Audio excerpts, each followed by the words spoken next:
Hello, kids. Good morning. It's Mr. Agee. This is Wednesday, May 20th, and your math work today is in week 2, day 3 of the math section. Remember, there are no page numbers here, so yesterday's assignment ended here with this magic pyramid, and it's in the section listed as week 2. So move into day 3, and today your assignment is to do day 3 and day 4. Other than the math puzzles, which are kind of new and fresh every time, this is all review type materials. So up top here, it says fill in the missing digits. We've had a couple of lessons on this. Basically, you're looking at each column as part whole, and you have to recognize that sometimes you are going to see a sum. Like, for example, here, when we start in the ones column, 7 plus something is 5. Well, we know that we can't put a -2 using in the standard algorithm. So this is going to have to be something that takes this number up to 15, and that means that we're going to have to carry up a 10 up into the tens column next to it. So be wary of that as you go through the finding the missing digits. The baking cookies problems is they give you an array. Basically, they describe an array, and they ask you to fill in what could the rows and columns possibly be. And the total that they give you is 84. So you have 84 total items that you're organizing into an array.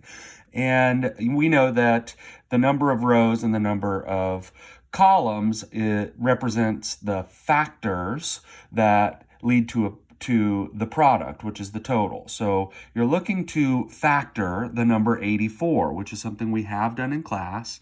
So we're looking for different ways that we can make rows and columns to make 84. It says you can use the digits 0 through 9 once in any of the blank boxes. You may not eliminate the 8 or the 4. I'm not really sure exactly what that means. It seems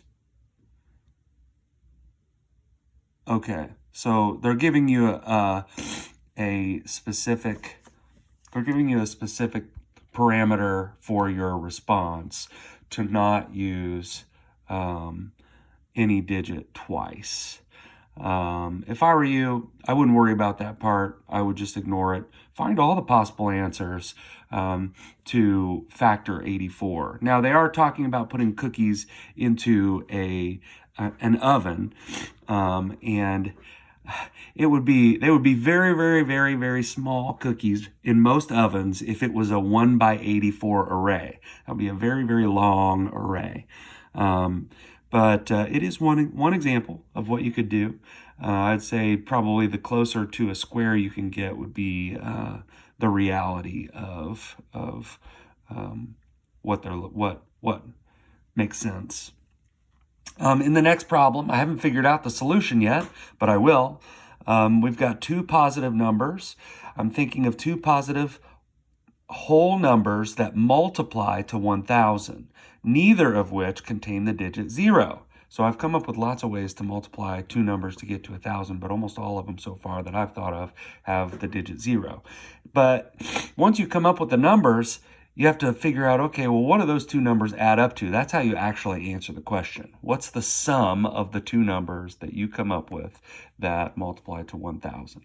That's the end of day 3.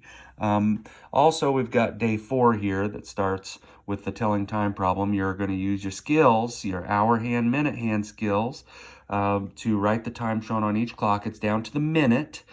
So I would identify the hour first, and be careful. There's one especially where it's almost the hour that it's pointed to, but it's not exactly that hour yet.